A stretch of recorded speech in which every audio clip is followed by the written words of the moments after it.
Hi, I'm Yuan, and I read today Little Miss Chatterbox by Roger Hargreaves.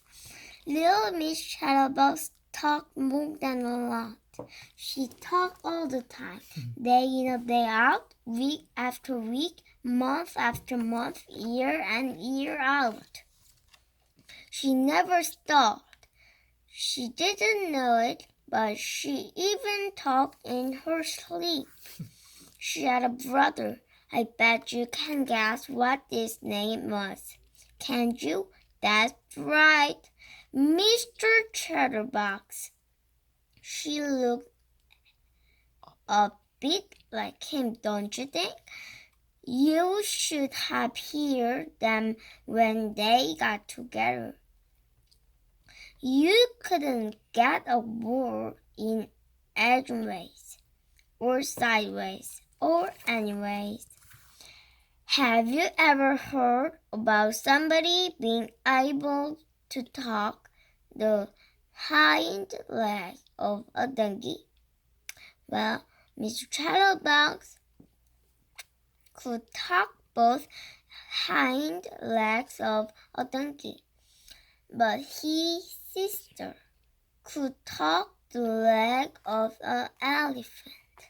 Now this story is about the time little Miss Chatterbox decided to get herself a job, which she did, in a bank in Happy Land.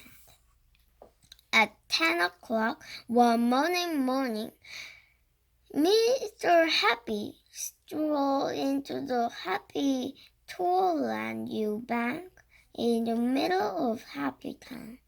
He took out his check-queue book, bought a check-queue, and went to the counter. Behind the counter, on her first morning at work, stood little Miss Chatterbox. She smiled at Mr. Happy. Mr. Happy smiled back. "Good morning," he said cheerfully. "Well," said little Miss Chatterbox, taking a deep breath. "For the time of year is good morning, but not quite as good the morning we had yesterday, and I dare say tomorrow morning will be an even better morning, but it is quite a good morning for Monday morning." And she went on and on until it was time for the bank to shut. Mr. Happy was still standing there with his mouth open in amazement. He'd been there for hours.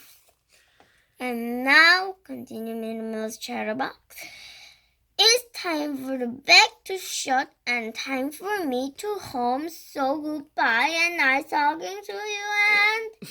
And she went home, leaving poor Mr. Happy without any money. The following morning, she was fired. She got herself another job in a restaurant, the Lot. It was Tuesday morning, and at midnight, Mr. Greeley walked into the restaurant and sat himself down at his usual corner table. He always ate there on Tuesday, because that was the day they served extra large portions. The waitress came up to take his order. "What's the soup of the day?" Mr. Greeley asked the waitress. "Well," said little Miss Chatterbox, for she was the waitress, "the soup of the day is tomato, but we also have other soups and on the menu, such as the vegetable and chicken noodle, but we have lots of things to stir with, thought Chef. And she went on and on and on until midnight. Mr. Greedy was still sitting there, listening in amazement. He had been there for 12 hours. Listening. And now, continued little Miss Chatterbox, it's time for the restaurant and shut and time for me to go home and goodbye. And nice talking to you and she went home, leaving poor Mr. Greedy feeling rather empty. The next morning she was fired, and same thing happened all week long.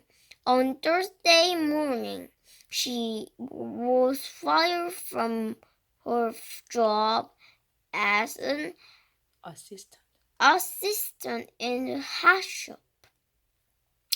Miss Splendid went into the shop to buy herself a new hat, but he couldn't. Oh, madam, I just had for you, and I know you're going to love it because it's pink and your color, and it was all talk and no hat. On Friday morning, she was fired from her job as a certain secretary to Mr. Uppity. Mr. Uppity incorrectly, she was the richest man in the world. I just thought you'd like to know. But poor Mr. Uppity didn't make any money the day that little Miss Chatterbox was working for him. Oh no, old Miss Uppity, I never worked in an office before. Isn't it exciting? And would you like a cup of coffee? And are you as rich as everybody says you are rich?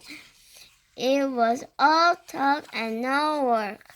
But this story has a happy ending because at the very end of the week, little Miss Chatterbox managed to find herself a job that suited her down to the ground and up the sky. That Saturday evening, Mr. Chatterbox was at home in Chatterbox Cottage, which was where he lived. Mr. Chatterbox was cross because his watch had stopped and he had arranged to meet little Miss Sunshine at 7 o'clock, and he had no idea what the time was. So he decided to telephone to the speaking clock to find out what time it is. It was. He dialed the number. At the door store, it will be 6:25 and 15 seconds. Little Miss Chatterbox the leaflet. Beep, beep, beep. At the door store, it will be 6:25 and 20 seconds. Beep, beep, beep. That's funny, told Mr. Chatterbox to himself. That sounds just like my sister.